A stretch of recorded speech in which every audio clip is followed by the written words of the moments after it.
अस्सलाम वालेकुम। 10th class exercise number 17.5 है और क्वेश्चन नंबर है 11 और हम आखिरी क्वेश्चन की तरफ बढ़ रहे हैं। Which of the following is one two one function और वन टू वन कॉरेस्पॉन्डेंस और नाइदर ऑफ देम। अब यहाँ पर सबसे पहले देखें तो पहले ये चेक करते हैं कि फंक्शन है भी या नहीं। यहाँ पर देखिए तो फर्स्ट सेट के एलिमेंट्स हैं 0 0 1 2 और इन सब के इमेजेस दूसरे सेट में मौजूद हैं। इसी तरीके से दूसरे सेट में 0 1 2 और इसके इमेजेस दूसरे सेट में मौजूद हैं और यहाँ पर भी 0 1 2 के इमेजेस यहाँ पर मौजूद हैं। अब दूसरी चीज हमने देखी है जो फंक्शन की कंडीशन के मुताबिक कोई एलिमेंट फर्स्ट सेट का कोई एलिमेंट रिपीट तो नहीं हुआ, तो यहाँ पर कोई भी एलिमेंट फर्स्ट सेट का रिपीट नहीं हुआ। इसका मतलब है कि सारे के सारे फंक्शन हैं।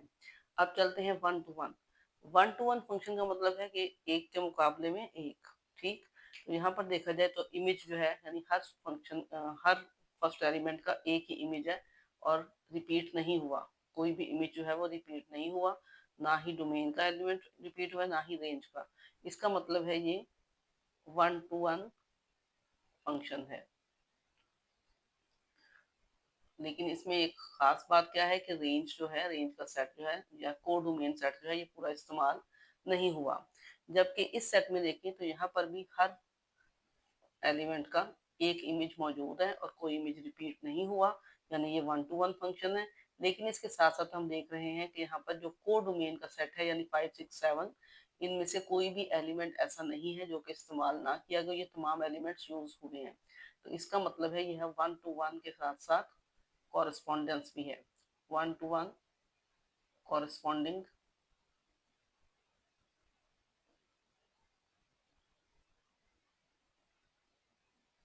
Function.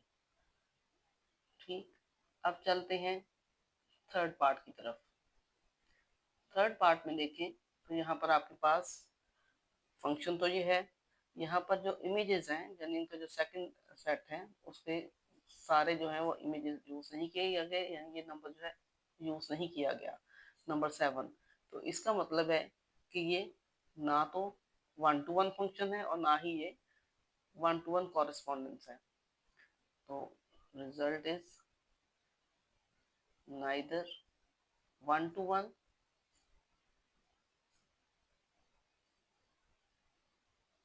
neither one to one nor one to one correspondence, यानी इनमें कॉरेस्पॉन्डेंस भी वन टू वन की नहीं है। अब चलते हैं क्वेश्चन नंबर 12 की तरफ। जी, अब चलते हैं इस एक्सरसाइज के लास्ट क्वेश्चन की तरफ 17.5 के, जो कि question number 12। If P is equal to ABC, यानी P के एलिमेंट्स ABC हैं, Q के XYZ है और R के PQRS है, then find number 1 a function f from P into Q। तो फर्स्ट पार्ट के सॉल्यूशन की तरफ चलते हैं।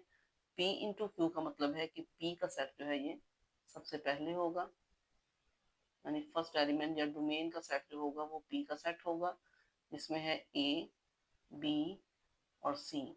जबकि को डोमेन का जो सेट है वो है Q, यानी P से Q की तरफ हमने फंक्शन लेना है। तो Q के एलिमेंट्स हैं X, Y और Z। अब यहाँ पर कहा क्या गया है, function from F from P into Q, यानी इनटू का मतलब है कि हमने रेंज जो है वो इस्तेमाल पूरी नहीं करनी, यानी जो हमारे पास सेकंड को डोमेन का सेट है ये पूरा इस्तेमाल नहीं करना, लेकिन फंक्शन के लिए हमने सेट P के तमाम एलिमेंट्स को यूज करना है। तो function F is equal to, first image बनेगा A टू X, सेकंड में B टू Y, B और Y का पेयर, और उसके बाद C के साथ अब हम Z का पेयर नहीं बनाएंगे क्योंकि हमने कोडोमेन का एक कोई ऐसा एलिमेंट कोई छोड़ना है जिसको हम इस्तेमाल ना करें, यानी हमने इक्वल नहीं लेना। तो ये आ जाएगा C और Y। हम चाहें तो ये तीनों जगह पर हम X या तीनों जगह पर Y डोमेन का यूज कर सकते हैं क्योंकि हमने कोडोमेन का जो सेट है ये पूरा इस्तेमाल नहीं करना। अब आते हैं पार्ट 2 की तरफ। पार्ट 2 में function G from R on to P, तो आर का सेट देखते हैं पहले।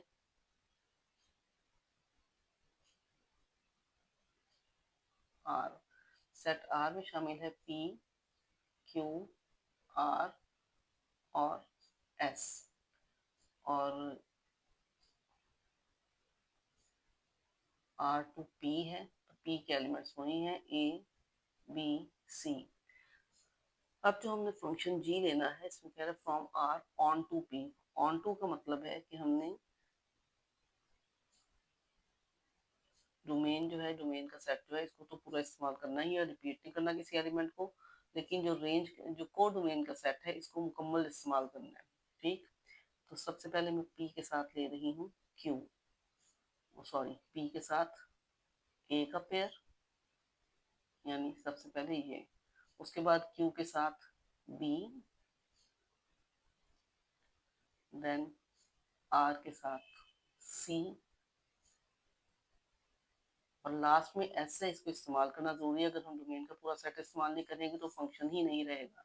लेकिन मजबूरी ये है कि यहाँ पर को डोमेन के सेट में कोई दूसरा इमेज इसका नहीं बन रहा, तो इसलिए हम इमेज को रिपीट कर लेते हैं, लेकिन डोमेन का जो एलिमेंट है उसको रिपीट नहीं करेंगे। डोमेन के एलिमेंट सारे अलग अलग ही इस्तेमाल होंगे, पेयर में लेके पी क्यू आर तो एस, लेकिन इसके साथ इमेज जो है वो सी जो है वो रिपीट हो गया। तो ये क्योंकि मजबूरी में रिपीट हुआ, इसलिए आपका ऑन टू फंक्शन है। ठीक, एक के मुकाबले में एक। उसके बाद जाते हैं नंबर 3 की तरफ। नंबर 3 में हमने एक फंक्शन एज फाइंड करना है, जिसमें पी टू आर, यानी पहला सेट आपके पास होगा पी।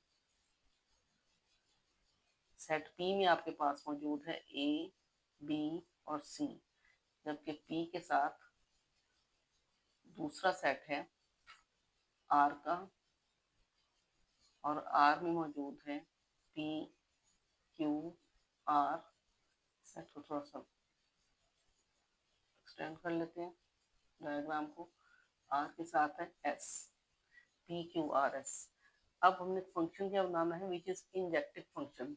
अब इंजेक्टिव फंक्शन ये है कि जिसमें आपके पास 1 to 1 कॉरेस्पॉन्डेंस तो आप करोगे, यानी डोमेन का तो पूरा सेट इस्तेमाल होगा, जैसे ए बी और देन सी, लेकिन और इससे रिपीट भी नहीं होना।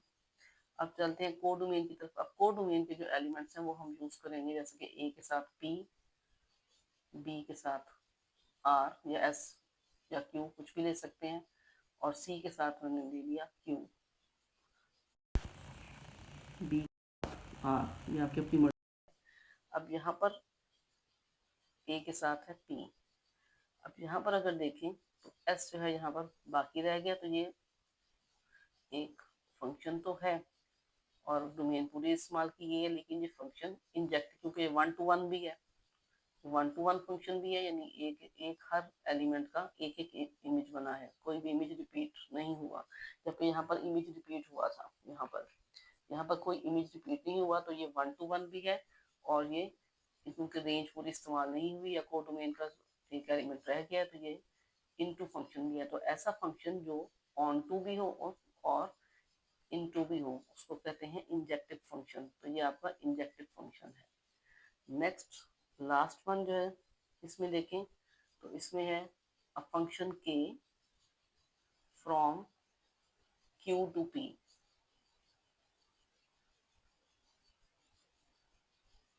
सेट क्यू, और क्यू के एलिमेंट्स हैं X Y Z, Q to P. P के एलिमेंट्स आपके पास हैं ए बी और सी। अब यहाँ पर हमने क्या बनाना है, बाइजेक्टिव फंक्शन। और बाइजेक्टिव फंक्शन हम पिछले क्वेश्चन में सीख चुके हैं कि जिसमें डोमेन का जो सेट है उसके तो तमाम एलिमेंट्स यूज होंगे और एक बार ही यूज होंगे, जबकि डोमेन हमारे पास यहाँ पर सॉरी एक्स वाई जी है। एक्स वाई और जी ये डोमेन है। अब हमने यूज करना है को डोमेन के सेट को, उसकी रेंज चूज करनी है। तो बाइजेक्टिव का मतलब है कि 1 to 1 कॉरेस्पॉन्डेंस में हो, जैसे x के साथ a इमेज है इसका, y का इमेज अगर y का इमेज b और z का इमेज c। तो यहाँ पर 1 to 1 भी है कॉरेस्पॉन्डेंस और ऑन टू फंक्शन भी है, तो ऐसे फंक्शन को बाइजेक्टिव फंक्शन कहते हैं। तो इसके साथ ही आपका चैप्टर नंबर 17 कंप्लीट हुआ। इंशाल्लाह ताला अगले चैप्टर के साथ मिलेंगे, तब तक के लिए अल्लाह हाफिज।